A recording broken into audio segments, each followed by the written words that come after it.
Welcome back to Evil's Comics. This guy right here is Evil Mike, or Mike if you prefer, and I got a review for you today. Today we're going to be talking about from Image Comics, Kill Your Darlings, issue number 2. It is written by Ethan S. Parker and Griffin Sheridan, art by Robert Quinn, and letters by John J. Hill. Before we get started, please like, comment, subscribe on this guy's channel. I'm trying to hit 1K. I'm slowly getting there.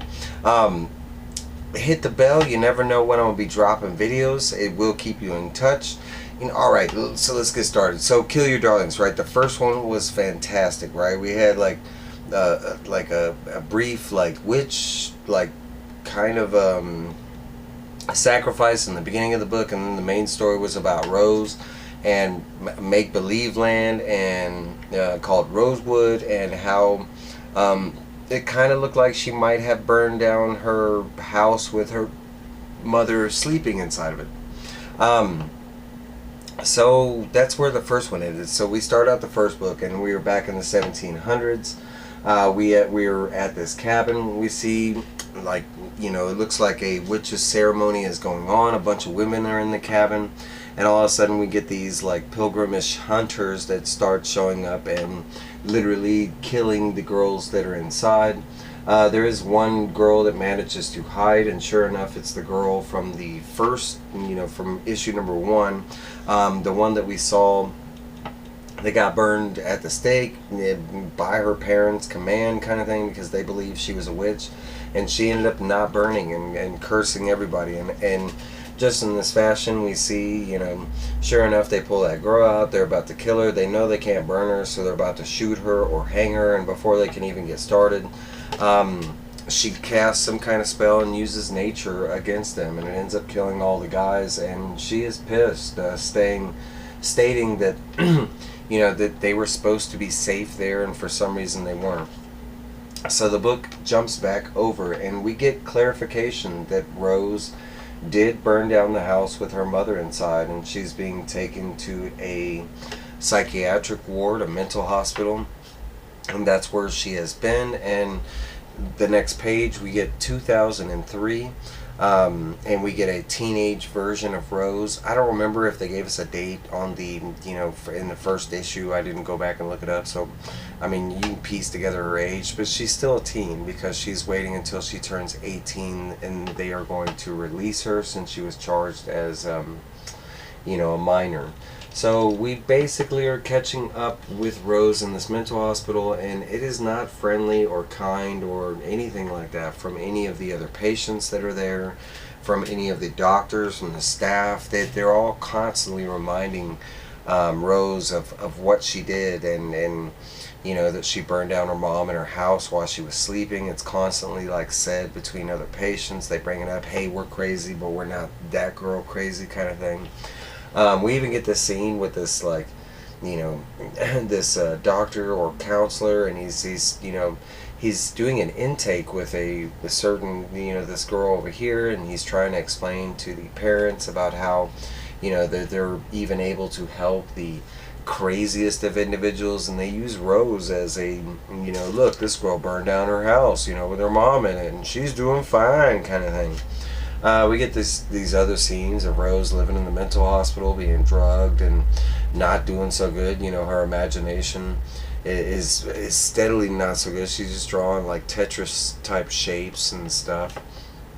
Eventually we get to see a friendly face. They get a visitor day, and we get her best friend Elliot that is still coming to see her. We get this backstory that he has been coming to see her this whole time, but we get to see this teenage version of him, which is kind of cool.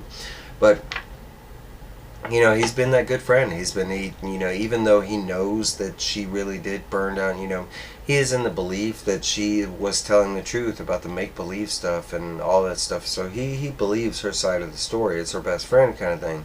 And we see that he comes and visits, and they basically catch up with stuff on her, on his side of the, Elliot's world, kind of thing, because he's on the outside.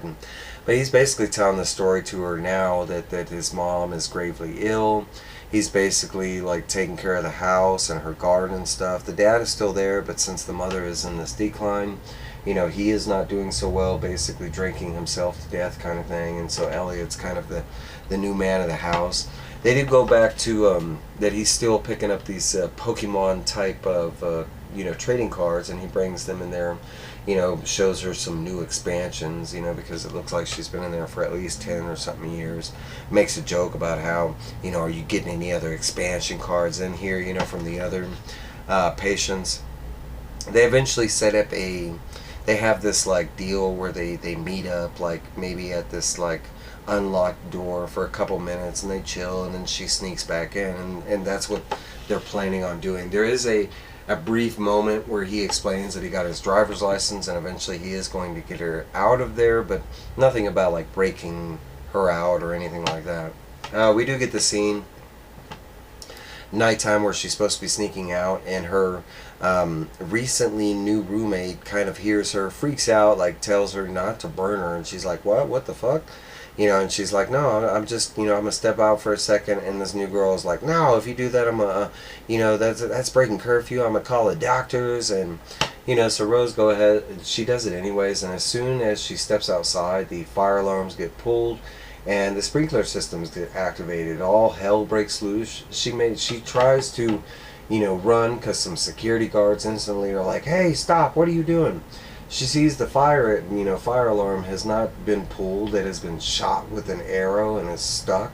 Basically the guards are, they see her near the fire alarm, and they assumed it's her. They still don't know who it is, they because of the sprinklers and everything, but she ends up taking off so she doesn't get caught. She turns a corner, and we get this scene right here. We get her what we thought might have been an imaginary friend, Wallace, but he is the one who shot the arrow. Supposedly, he explains that he has been, military, like calculating a way to break her out, and it's taken this long. She kind of like, laughs and, says that she was going to sneak out this night anyways, and he's like, well, but at this point, she's still in the clarification that she's crazy, that she made all that stuff up back when she was a kid, and now she's just, maybe she missed some of her meds, and she is flipping out.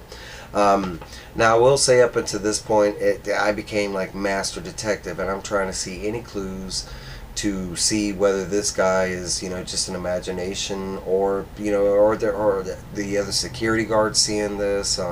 Maybe they saw the arrow.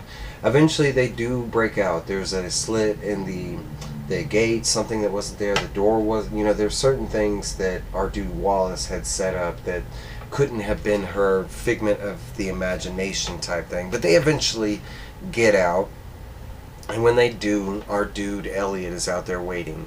Not only that, but he sees Wallace, confirming that she is not crazy. Wallace sees him, they talk. We get this brief moment between Elliot and Rose, them confirming that she's not crazy. But we also get this message from Wallace. The reason he's there, the reason that he's broke her out, is because that evil that she saw back when she was a kid has been in Rosewood, and he has been killing everything that she built. Basically, she's not supposed to be in this world, and she's supposed to be in this other world, Rosewood. And he has come to bring the queen back to Rosewood because she has the ability to create, to build, blah blah blah, and that's why he needed to rescue out. The last scene we get is a map of Rosewood in the real world, kind of confirming that she didn't just draw this as a kid, that this is some real kind of stuff. We do get this to be continued page. I don't know if we get a new cover. I don't think so. Any cover hints or double check that. But that is it. That is this issue of Kill Your Darlings. Man, this book is fantastic. I thought they were going to span it out a little more about the whole, like, her being crazy or whatever. So it's going to play back to that first issue, us thinking that, or the readers thinking that she killed her mom. Maybe there is something nefarious with that evil, entity that we first saw in the first issue. I don't know. Y'all let me know what you're thinking about this issue, we know now that she's not. This isn't a make-believe type of situation. That somehow her, you know, what she thought she was imagining is somehow in the real world or something like that. I don't know. But y'all guys, let me know. That was my review on Kill Your Darlings. I hope y'all liked it. Please like, comment, you know, subscribe, all that good stuff if you already haven't. That's all I got for you.